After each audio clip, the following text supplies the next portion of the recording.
The journey to break free from sexual obsession, a soulful perspective. There are things you never dare to say out loud. Long nights immersed in temptation, brief moments of ecstasy, followed by prolonged emptiness. Recurring sexual obsessions that make you think you're weak, guilty, wrong. But what if I told you, it's not your fault? What you're struggling with isn't just a habit, it's an ancient energy, alive, wild, powerful, yet forgotten, distorted, turned into shackles. And behind it is a soul longing to be set free. In this video, I'm not here to talk about morality. I won't teach you to suppress anything. I will guide you into a deeper journey where sexuality is no longer the problem, but the portal to awakening. Where you no longer fight instinct, but learn how to ride the dragon instead of being devoured by it. This is not a video for the mind. This is a video for the part of your soul that's tired of living in the dark for too long. And if you're still listening now, perhaps it's time to come home, not to control your desire, but to transmute it into light. Sit down, close your eyes, and join me on the journey of freeing yourself from sexual obsession from the perspective of the soul. Part 1. The call from the shadows. There are wounds that don't show on the skin, don't bleed, and don't need bandaging, yet they echo deeply within the soul, like a low, somber sound only the bearer can hear. In that inner depth lies a particular kind of suffering that the world rarely dares to face: sexual obsession. This isn't merely about physical desire or fleeting lust. It is an invisible chain, soft as silk but tight as iron, that binds us. It manipulates our minds from the shadows, infiltrates our thoughts, scorches our emotions, and leaves behind an aching void after every physical release. We think we're enjoying pleasure, but in truth, we're losing fragments of our soul without even knowing it. This obsession knows no gender, age, or social status. Whether you're a successful professional or a lonely wanderer, whether you're deeply religious or an atheist, deep within every human lies a shadowed zone, a place where instincts reside, where unilluminated desires can easily morph into inner demons. Many live their whole lives unaware that they're being ruled by an energy rising from the roots, from the lowest layers of their biological design, where body and soul clash in a silent battle. You are not wrong for feeling weak. You are not sinful for having failed to control yourself.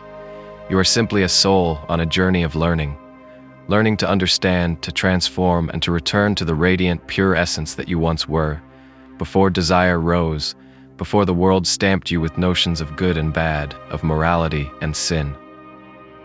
This video is not a sermon on moral codes, nor is it a doctrine urging abstinence or encouraging you to run away from yourself. Instead, this is an encounter between you and your own self, between the light and the shadow within your being. It is a call, not from me, but from your own soul, a quiet yet persistent whisper that says it's time to face your desires, not to condemn them, but to understand them, to look upon them with the eyes of wisdom and the heart of compassion. Because only when you understand what sexual energy truly is, where it comes from, how it seizes you, and how it needs to be transformed, only then can your journey to freedom begin. Not a battle to suppress instincts, but a transformation of them into light. If you've read this far, chances are your soul is ready. Because the healing journey doesn't begin in the mind, it begins with a moment of awakening deep in the heart.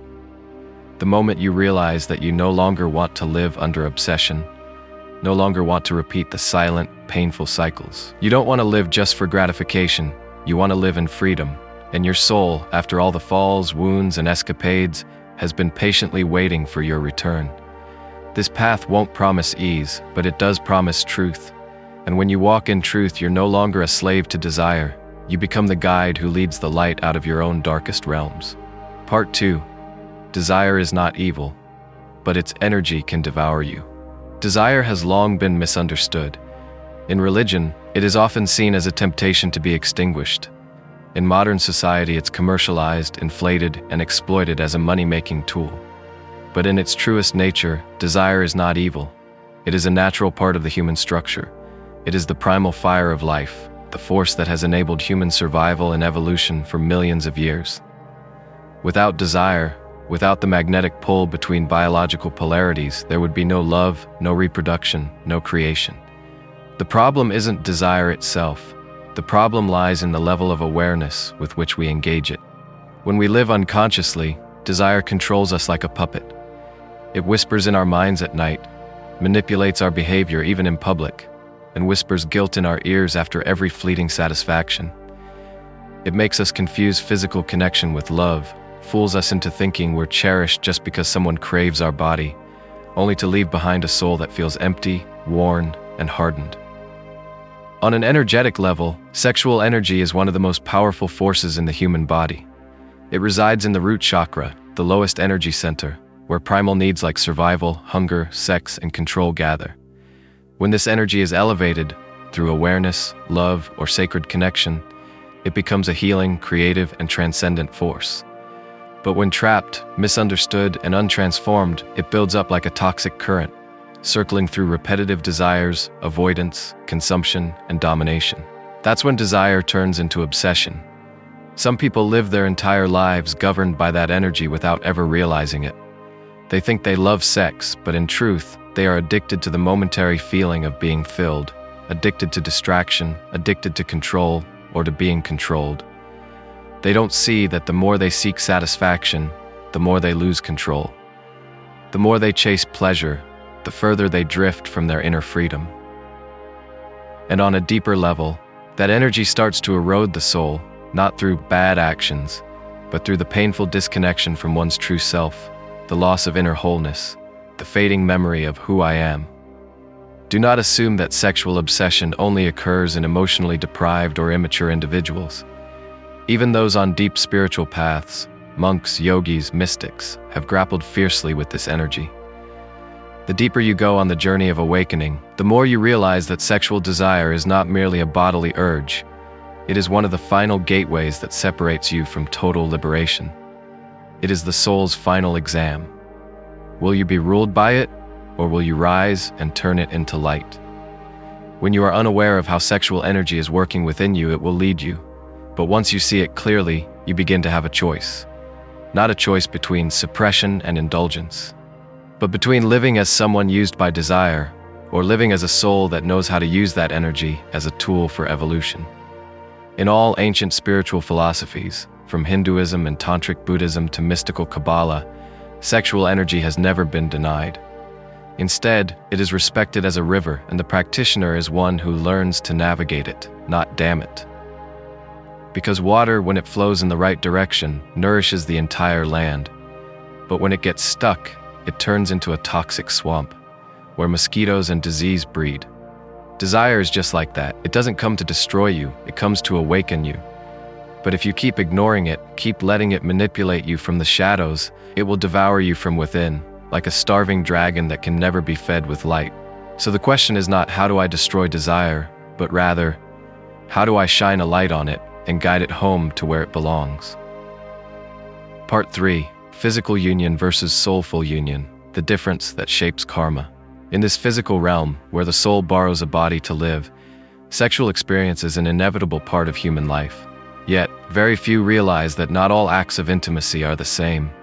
There are times when bodies touch, yet the souls feel cold and distant, and there are moments when the bodies don't meet at all, yet the souls embrace in a sacred connection beyond words. When two bodies merge, it is merely a biological act. But when two souls intertwine in presence, love, and awareness, sex is no longer consumption. It becomes a sacred ritual. Physical intercourse, no matter how satisfying, often leaves behind an emptiness.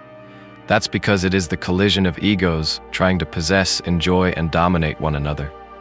Behind the mask of pleasure hides the fear of abandonment, the longing for acceptance, the wounds never healed. You touch the other, but do not truly see them. You let them touch you, but are not truly seen. You feel whole for a fleeting moment, only to return to the same emptiness. It's not your fault. It is the natural outcome of sexual acts occurring without soul presence. On the other hand, soulful union doesn't have to be physical. In fact, it can happen without any bodily contact at all. It occurs when two people are fully present with each other, with no hiding, no judgment, no desire to possess. It's when a gaze pierces deeper than the skin, when each breath resonates in shared vibration. At that moment, every cell within you awakens. Your body is no longer a tool to be used, but an instrument of the cosmos, where your soul plays the melody of divine connection. In many ancient spiritual traditions, the union of masculine and feminine energies, known as Shiva and Shakti, is the symbol of wholeness. When these two forces meet in awakening, not only does the body transcend, but karmic imprints are also purified. For in that moment, there is no selfish desire, no hidden motive, only pure presence, vibrating with unconditional love. Conversely, when sex is used as a form of escapism, a way to mask pain or assert power, it leaves imprints on your energetic field. Every time you engage in unconscious intercourse, a fragment of your soul separates and lingers in the memory of the other, and vice versa. Many wonder why, even after a relationship ends, they still feel strangely connected, still pulled back into old emotions, still sense that a part of the other lives on in their dreams, their bodies, their energy. That is the memory of the soul, something that can't be erased by deleting messages or blocking phone numbers. Sex is not merely a physical act. It is an energetic exchange, and energy does not vanish, it transforms. It either integrates or becomes a burden. Every relationship you've had, if lacked awareness, has left a trace in your chakras, your aura, and the subtle layers of your energy body. Over time, these traces accumulate as karmic weight, manifesting as fatigue, emptiness, and disconnection from your true self. You don't need to become a monk to live a pure life, but you do need awareness. You must know when your body genuinely needs love and when it's being driven by the hunger of unhealed wounds. You must know that sex is not evil, but when it unfolds in the shadows of unconsciousness, it becomes the chain that binds your soul through many lifetimes. When you choose to make love with awareness, not romantic love that is fragile, but sacred love that stems from the heart of your soul, you don't just experience pleasure, you enter a transcendent space where sensuality dissolves into oneness with the eternal. And when you reach that space, you will understand, sex was never meant to drain you. It came to show you the way home. Part 4. The spiritual consequences of prolonged sexual obsession. The truth is, many people live with spiritual wounds they don't even know exist because of one simple reason: they underestimate the impact of sexual energy on the soul. In the modern world, where sex is promoted as a basic human need, where pleasure is commercialized and embedded into every ad, every film, every conversation, very few people pause to ask, is this energy lifting me up or pulling me down? Unrecognized and untransformed desire gradually becomes obsession. An obsession, when prolonged, doesn't just damage the mind, it depletes the spiritual energy of a person. This isn't a threat. It's not moral intimidation. It is a subtle truth, a law of the inner world that anyone who has lived through it will understand by direct experience.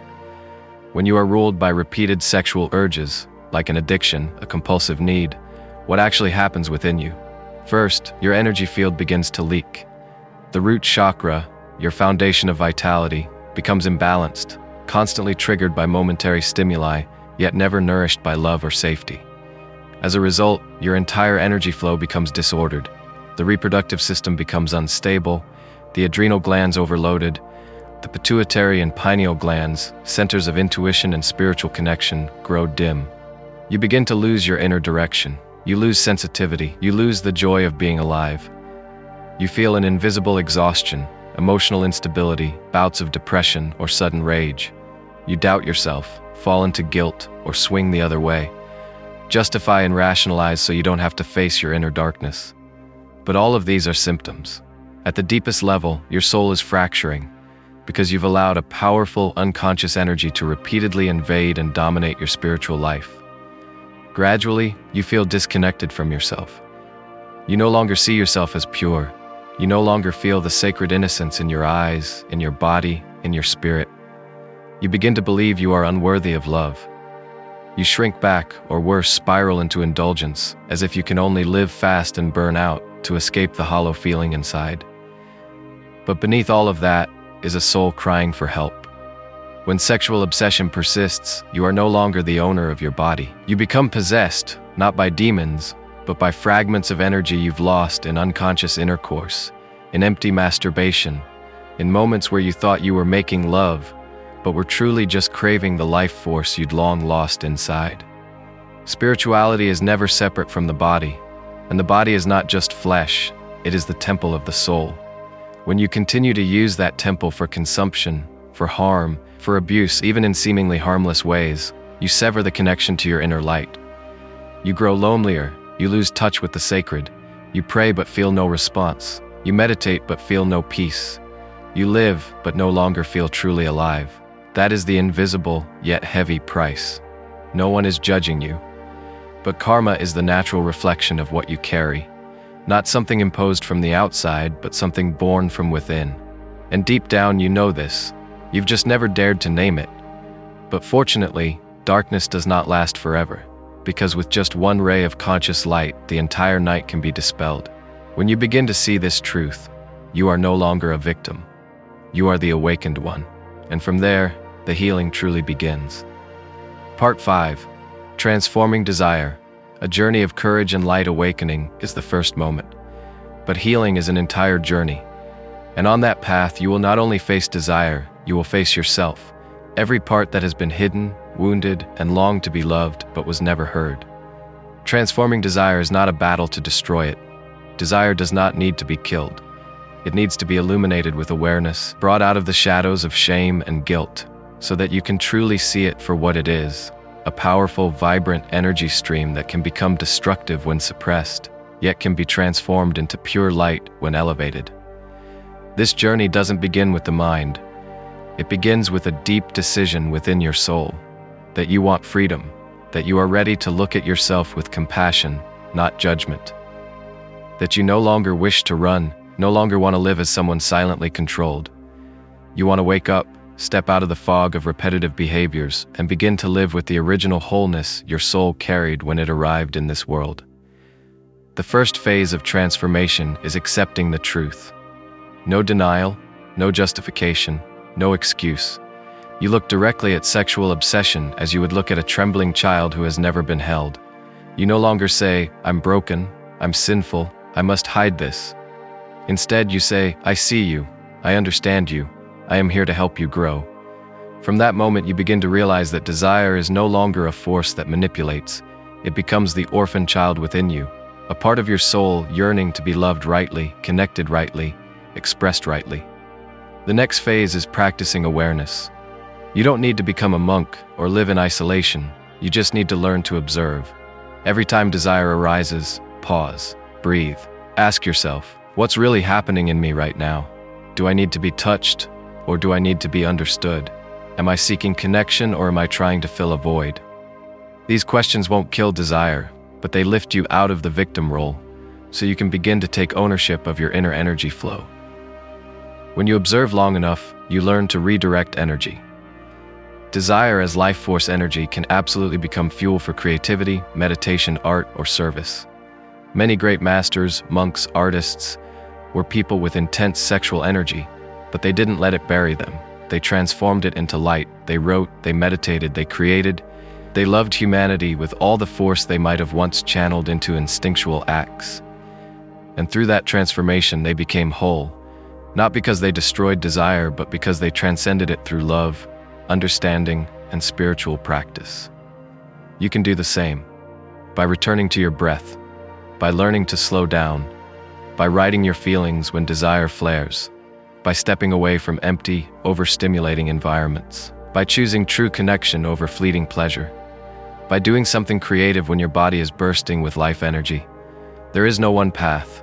Each soul finds its own way home. But all journeys begin with one thing: the intention to transform rather than escape. And each time you choose that, desire is no longer the snake that chases its own tail. It becomes a dragon, and you are the one who rides it. You are not merely overcoming instinct. You are living again, in the light that has always been yours, just long forgotten. Part 6. Sexual energy as a dragon. You can ride it or be devoured. In many ancient mystical traditions, sexuality has never been seen as a sin. On the contrary, it is likened to a primordial dragon, dwelling in the lowest realms of the energetic body, coiled in the sacral spine, sleeping deeply through the years, awaiting awakening. That dragon is the Kundalini energy, the most powerful, creative, sacred, and alive force gifted to humanity. But the very same dragon, when not guided by wisdom and compassion, becomes a force of destruction. The dragon is not merely legend, it is a metaphor for the sexual energy within us, wild, powerful, full of life, volcanic in nature, and impossible to tame without a conscious guide. The question is not whether the dragon exists, but will you let it carry you to the skies, or will you let it consume you from within? Sexual energy, when suppressed, does not disappear. It mutates into anxiety, depression, psychological imbalances, inner violence. When unconsciously exploited, it becomes addiction, manipulation, behavioral disorder, and spiritual disconnect. But when led by the light of awareness, when unlocked from the root chakra and guided through higher energetic centers via meditation, breath, and sacred connection, it is no longer mere desire. It becomes the fire of life, the original light. Every great teacher, mystic, breakthrough artist, and healing soul has at some point learned how to tame their inner sexual dragon. They did not destroy it, because it cannot be destroyed, but they befriended it, rode it, unified with it, and led it into the light. Because they understood, you cannot fight what is inside you forever. You can only love, listen, integrate, and transform, and that is the path you are now stepping into. You don't need to wear robes or reject sex entirely to be spiritual. You simply need to be aware enough to choose presence over instant gratification, deep connection over emotional filling, honesty with self over escape through repetition. Because once you've seen the dragon, you are no longer ignorant. You are someone who knows they are standing before a great power, and your choice in this very moment will determine whether your soul ascends or sinks. If you choose to ride it, you will learn how to breathe with awareness, live slowly, sense energy moving through your body, and release it through creation, service, and love. Every cell in you will awaken. Your eyes will shine brighter. Your intuition will sharpen. Your mind will no longer spiral into fear or obsession. But if you refuse to see it, if you pretend you are not being controlled, if you let the dragon starve in darkness, it will eventually turn on you and burn you from the inside with your own unreleased fire. You don't need to be afraid. You just need to be honest. Honest with yourself. Honest with the dragon you once ran from, hated, tried to kill, without ever realizing it was only waiting for you to remember that you can fly. Part 7. What does the soul seek in the experience of desire? Pause for a moment and ask yourself, if your soul is a pure, radiant being, transcending the laws of the flesh, then why did it choose to incarnate into a body of hunger and thirst, of yearning and temptation, of stumbling through infatuations and shameful nights? The deepest answer perhaps is this: the soul does not avoid desire. The soul learns from it. The soul does not despise physical experience. It does not recoil from intimacy, does not fear pleasure, does not shrink from failure. On the contrary, it yearns to move through everything a human must go through, to know, to understand, to feel, and from there, to learn the way home to the original source of light, not by avoidance, but through experience and awakening. Desire in the grand design is a lesson in the soul's evolutionary journey. In ignorance, we chase desire thinking it will bring us love, recognition, and escape from loneliness. We plunge into fleeting pleasures, hollow relationships, nights spent with nameless bodies, only to awaken each morning feeling that a piece of our soul was just left behind. But as awakening begins, we start to see that desire cannot fill the soul's emptiness. And in that very moment, the soul begins its return. Then we learn something miraculous. Pleasure is not wrong, but it is never enough. What we truly crave is soul-level connection. We come to understand that sexual energy is not just for physical creation, it is a creative fire, a divine bridge between human and human, human and cosmos. We stop, not out of repression, but because our soul no longer finds the old games appealing. We long for a connection that is higher, deeper, more real. We want to touch someone not just skin to skin, but heart to heart, energy to energy, soul to soul. That is when the soul matures. The soul does not want you to run from desire. It wants you to walk through it, see its nature, embrace it, and turn it into a doorway back to yourself. No door disorients a person more easily than desire, but no door opens deeper freedom than this one, if you walk through it with the light of awareness. So if you've ever collapsed under sexual obsession, if you felt controlled by it, if you've cried in solitude after momentary satisfactions, know this: your soul never judged you. It has been watching. It has been learning. It has been waiting for you to be ready to reach out and place your hand on the doorknob, not to flee, but to enter, with wide open eyes and an open heart. You are not your past actions. You are not your moments of weakness, nor the times you were swept away. You are the one standing at the crossroads, between instinct and light, and only you can choose the path home. Part 8. You are not your desire. You are the soul learning to master it. In the end, there is one truth you need to hear, not from any outside voice, but from the quietest place within. You are not your desire. You are a soul learning to master it with light. Everything you've gone through, the stumbles, the obsessions, the days that felt like dead ends, none of it was the end of your story. They were chapters, dust on the mirror, not the mirror itself. They were shadows you had to walk through in order to understand what true light really is. Your soul is not weak because it has felt desire. It is simply learning to walk in a body without being consumed by instinct, learning to love without dependency, learning to transcend without losing its way, learning to befriend the inner dragon instead of fleeing it forever. You didn't come into this world to be perfect. You came to experience and then to return to yourself. More aware, more awakened, more compassionate. And if your path has led you through addiction, darkness, and hidden disorder, that doesn't make you lesser. It only means this: your soul was brave enough to learn the deepest lessons. Today, if you've stayed with this message until now, it's likely because a part of you is already ready to let go of guilt, ready to hold yourself with eyes of compassion, ready to sit down and say to the part of you that still burns with desire, I understand you. We're not enemies anymore. From now on, we walk together toward the light. You don't have to prove your purity to anyone. You don't have to become perfect to be worthy of love.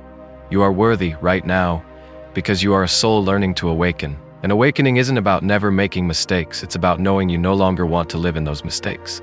So rise, place your hand over your heart, take a deep breath, and close your eyes, because behind those closed eyes, a soul is looking at you, gently, smiling, whispering, "At last you heard me.